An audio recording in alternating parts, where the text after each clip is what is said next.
Assalamu alaikum wa rahmatullahi wa barakatuh. Bienvenue à tous, on continue aujourd'hui notre voyage dans le livre Ma'anil Adhkar, les significations des évocations. La dernière fois, on a exploré les évocations qui sont liées au temps. Aujourd'hui, on change complètement de dimension. On va s'intéresser à celles qui sont ancrées dans des lieux spécifiques. En effet. Et c'est un aspect qui est fascinant, parce que ça nous montre comment des gestes qu'on fait tous les jours, sans même y penser, franchir une porte, entrer dans une pièce. Oui, des dizaines de fois par jour. Exactement. Comment tout ça peut devenir des actes de pleine conscience. L'idée, c'est que chaque lieu a une intention qui lui est propre, en quelque sorte. Et les invocations, elles sont comme des clés, vous voyez, qui nous permettent de nous harmoniser avec ça. D'accord. Alors, commençons par le lieu de connexion par excellence, la mosquée. On y entre, on en sort. Et il y a deux formules très précises. En entrant, on dit Allahumma iftahli abwab rahmatik. Allahumma iftahli abwab rahmatik. Ce qui veut dire « Ô Allah, ouvre-moi les portes de ta miséricorde ». Et en sortant, Allahumma inni as'aluka min fadlik. Allahumma inni as'aluka min fadlik. Ô Allah, je te demande de ta grâce. Alors, la première question qui vient, c'est pourquoi cette différence miséricorde en entrant, grâce en sortant? Ça a l'air subtil, non? C'est subtil, mais c'est là que réside toute la beauté de la chose, en fait. Ça révèle une logique spirituelle très, très profonde. Ah oui? Pensez-y. Quand on franchit le seuil de la mosquée, on fait une démarche symbolique. On laisse le monde matériel, le dunya, on le laisse derrière nous. On le laisse à la porte. C'est ça. On entre dans un espace qui est dédié à l'adoration, à la prière. Et dans cet état d'esprit, la chose la plus importante qu'on puisse demander, c'est quoi? Ce n'est pas le succès, la richesse, non. C'est la miséricorde de Dieu, son pardon. C'est la reconnaissance que, au fond, ce ne sont pas nos actes seuls qui vont nous sauver, mais bien sa rahma, sa miséricorde. On va directement à l'essentiel. C'est fascinant, cette distinction. Donc, en entrant, on laisse nos soucis matériels pour chercher la miséricorde. Mais j'imagine que ce n'est pas si simple de couper complètement, hein? Bien sûr que non. Est-ce que cette demande de grâce en sortant, ce n'est pas aussi une façon de dire « aide-moi à ne pas laisser les soucis du monde corrompre la paix que je viens de trouver ici ». Absolument. Vous mettez le doigt sur un point essentiel. Ce n'est pas une opposition, c'est une transition qui est accompagnée. En sortant, on fait le chemin inverse. On retourne à la vie active, au travail, aux responsabilités. On retrouve chercher sa subsistance. Voilà, on redevient un agent dans le monde. Et c'est là qu'intervient le fadl, la grâce. Ce mot, il englobe tout ce dont on a besoin pour naviguer dans le monde matériel de manière juste. La réussite, un gagne-pain licite, la protection. D'ailleurs, ça fait écho à un verset du Coran qui dit « Recherchez la grâce de Dieu ». On passe donc d'une quête spirituelle à une demande de bénédiction dans le matériel. C'est une symétrie qui est parfaite, qui encadre vraiment le moment de la prière. Et il y a plus, n'est-ce pas? Pour ceux qui veulent une protection encore plus forte à l'entrée, il y a une autre formule, un peu plus longue. Oui, et elle est particulièrement puissante. C'est A'udhu billahi al-azim wa biwajhi al-karim wa sultanihi al-qadim min ash-shaytani ar-rajim. A'udhu billahi al-azim wa biwajhi al-karim wa sultanihi al-qadim min ash-shaytani ar-rajim. Je cherche refuge auprès de Dieu l'immense, par son noble visage et son autorité éternelle contre Satan le lapidé. Là, l'intention est très claire. On sait que le diable veut nous perturber, semer la distraction dans notre adoration, surtout dans un lieu aussi sacré.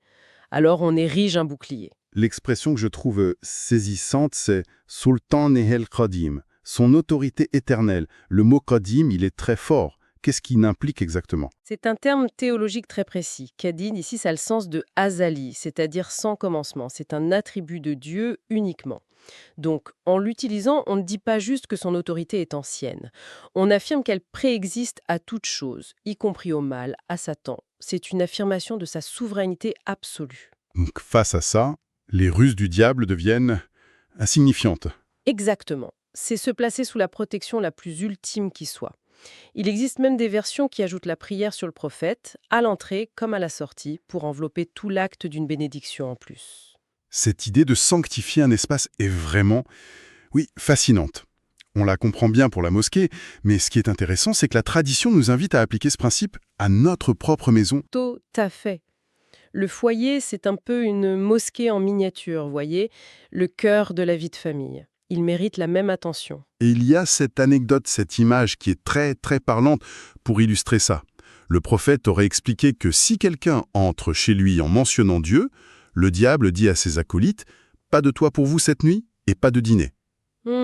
Mais si la personne entre sans un mot, dans l'oubli, le diable annonce « Vous avez trouvé où dormir ». Et si en plus la personne oublie encore Dieu au moment de manger, là il se réjouit « Vous avez trouvé le gîte et le couvert ». C'est une image puissante, hein, parce qu'elle montre que le mal, ce n'est pas tant une force d'invasion qu'une force d'opportunisme. C'est ça. Il ne force pas la porte, il profite de celle qu'on laisse ouverte, par notre négligence. Le souvenir de Dieu, le zikr, c'est le verrou en fait. C'est très concret. C'est une image tellement parlante. L'oubli n'est pas juste un acte passif. C'est activement laisser une porte ouverte. Mais alors concrètement, comment on verrouille cette porte? Le verrou, c'est une formule qui combine 3 éléments. Le nom de Dieu, le mouvement et la confiance. Elle dit « Bismillah walajna, wa bismillah kharajna, wa ala Allahi rabbina tawakkalna ». Bismillah walajna wa bismillahi kharajna wa ala Allahi rabbina tawakkalna.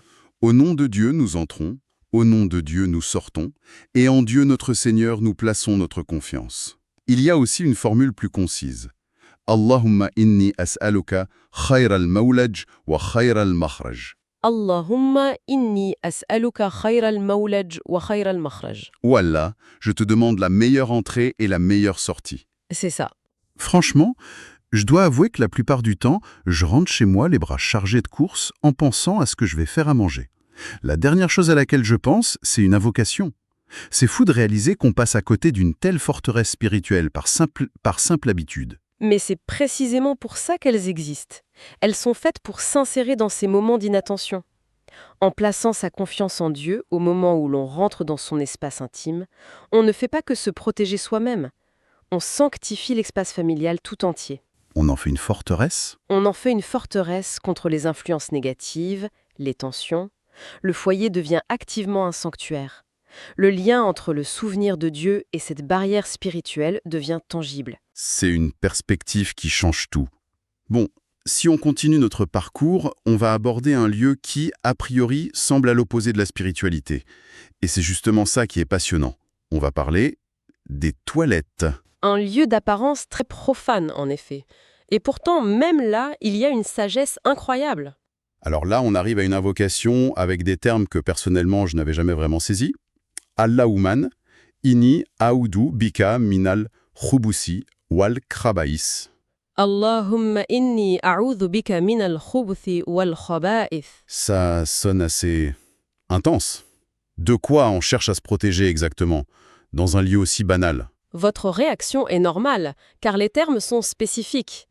L'interprétation la plus directe, c'est qu'on cherche refuge auprès de Dieu contre les démons mâles et les démons femelles.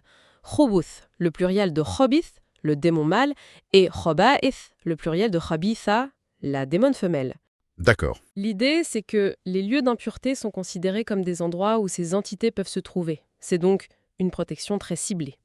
Une autre interprétation, plus large, y voit une protection contre le mal et les êtres malfaisants ou les mauvaises actions. C'est une protection à l'entrée, donc. Mais c'est ce qui se passe à la sortie qui est, pour moi, le plus déroutant. L'invocation, c'est un seul mot. Un mot qui semble complètement hors de propos. On sort et on dit « Rofranak ». Roufranak. Ton pardon. Ma première réaction a été « Pardon ? Pardon pourquoi ? On n'a rien fait de mal, au contraire ». La sagesse qui se cache derrière est, je crois que c'est le cœur de toute notre discussion. C'est exactement ça. Ce seul mot est d'une profondeur abyssale. Les sources nous donnent 2 significations, et les 2 sont magnifiques. La première, c'est une analogie. On vient de se débarrasser d'un mal physique, d'un déchet qui nous pesait. C'est un soulagement. Oui. En disant Goufranak, on fait le parallèle avec le spirituel. C'est comme dire « Oh mon Dieu, de la même manière que tu m'as soulagé de ce fardeau physique, soulage-moi du fardeau de mes péchés, qui est un mal spirituel bien plus lourd. » C'est utiliser l'expérience la plus terre-à-terre de la purification physique pour aspirer à la purification spirituelle. C'est une analogie incroyablement puissante. Se servir d'un acte aussi trivial pour méditer sur l'état de son âme. Et la deuxième signification? La deuxième est peut-être encore plus subtile. Elle est liée à la gratitude. Pensez-y une seconde. Tout le système digestif, ce processus d'une complexité folle, c'est une bénédiction immense de Dieu. Anima, oui. Mais on la tient tellement pour acquise qu'on ne la voit plus. On ne remercie jamais Dieu pour ça. Des millions de personnes souffrent de maladies liées à ces fonctions. Alors en disant « Roufranak », on demande pardon. Pardon pour notre ingratitude. Pardon pour notre négligence à remercier pour ce bienfait si constant. Et en demandant pardon de ne pas avoir remercié, on prie aussi, implicitement, pour que cette bénédiction continue. C'est renversant. Ce seul mot contient une aspiration à la purification et une demande de pardon pour une ingratitude. C'est d'une densité.